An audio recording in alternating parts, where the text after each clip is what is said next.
Hello, welcome back to my channel. Thanks for watching. This is the Ultimate After Show, which is basically my recap of the Ultimate Fighter 24 and just my take on what happened on the episode. And this will be episode 2. This was a fight between number 5 and number 12, Hiro Ogakugabu. I don't even know how to say his last name. Sorry if I butchered it. Versus number 12, Zakamulu Zulu, call him Zulu Boy. It's a good fight, Zulu, he had good distance, clean striking. Clearly the better striker than Hiro, but Hiro showed that he's a true mixed martial artist. He realized that he wasn't gonna be able to strike with him, so he looked for the takedown. And Zulu, he left himself open by, basically bum rushing, rushing in and keeping his hips real square. He was trying to overwhelm Hiro, but Hiro, he basically gave the takedown to Hiro. And once it hit the ground, once Hiro, saw the opening to take him down, you could tell that Zulu definitely had deficiencies in his ground game. You could tell Hiro was pretty good at both striking and obviously his ground game was really good. But I would like to say that, Zulu, he comes from South Africa. This was South Africa versus Japan. I think Zulu, if he came to America and found a good gym, he could be pretty good, because his striking's naturally, he's naturally good striker, has good distance.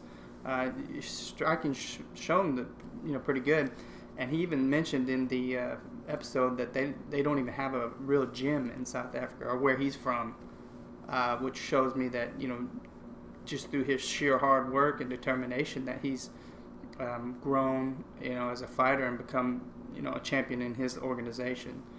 And this also shows you that these smaller organizations, even though you become champ, you might be really good at striking and you can overwhelm everybody in that organization because it's a smaller organization.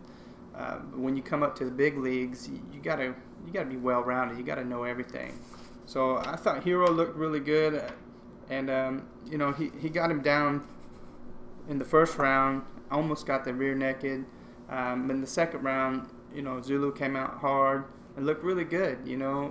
Striking, kicking, but like I said, he just left himself open by rushing in, keeping his hips square. Hiro just kind of dropped down, really didn't go for it like a double A. He kind of just fell, and Zulu his body was just like wide open, straight up, so easy to take him down. One thing I will say about the fights this season is the guys. There's been 3 fights, 3 finishes. These guys are actually going in trying to win the fight. They're not trying to move up to the second round. I mean, they are trying to move up to the second round, but they're not trying to outpoint somebody or win this round, win that round, call it a day. They're actually trying to win, finish fights, which I like. And if you're a fan of a good martial arts fight, I would recommend watching this show. I will say, the coaches this season, I think they're good coaches.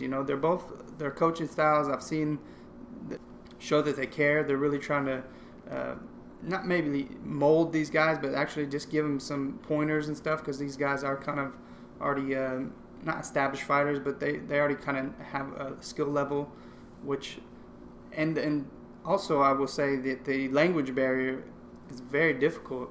A lot of these guys don't speak English, and the coaches, some of them speak Spanish and English, but you got guys that are like from South Africa, so from Japan, but that shows you that how good these coaches are, that they can kind of communicate with just verbal signals and stuff like that. I mean, with physical signals, and showing them how to do certain things. And these fighters are smart, they're picking up on that, which I think that's really cool. But I would say, the coaches, the beef between these 2 coaches is pretty lame. They both seem to be really nice guys, and it seems contrived. You know, they're trying to talk trash to each other, and they're not very good. You know, Benavidez calling him a dork and a doofus. The first episode on Tough Talk, he called him a doofus like 5 times. I'm like, this is pretty stupid. You know what I mean? You know, who doesn't like beef? You know, but when it's either seems real or it is real heated. These two guys, I feel like the producers of the show is like, hey, y'all gotta have heat. Y'all gotta go at each other. And so they're just kind of trying as they go. But I don't really like the coaches beef type of thing going on, the trash talk. It's kind of lame. But I do really enjoy the fights. And I'm looking forward to this season as it progresses. Like I said, these fighters are going for it. They're trying to finish fights. They're trying to impress because they want to get in the UFC, probably whether they win the tournament or not.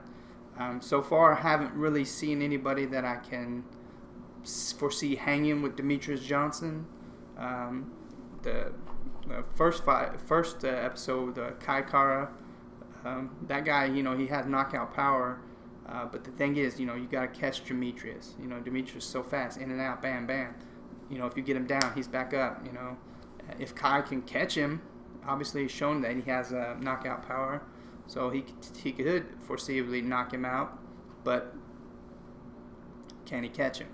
You know, there's so many more fights to come though. So you know, somebody might stand out. You know, there's the 2 guys that have already been in the UFC, so they're veterans. So you know, obviously they know what they're doing. But so far, nobody's really shown that to me.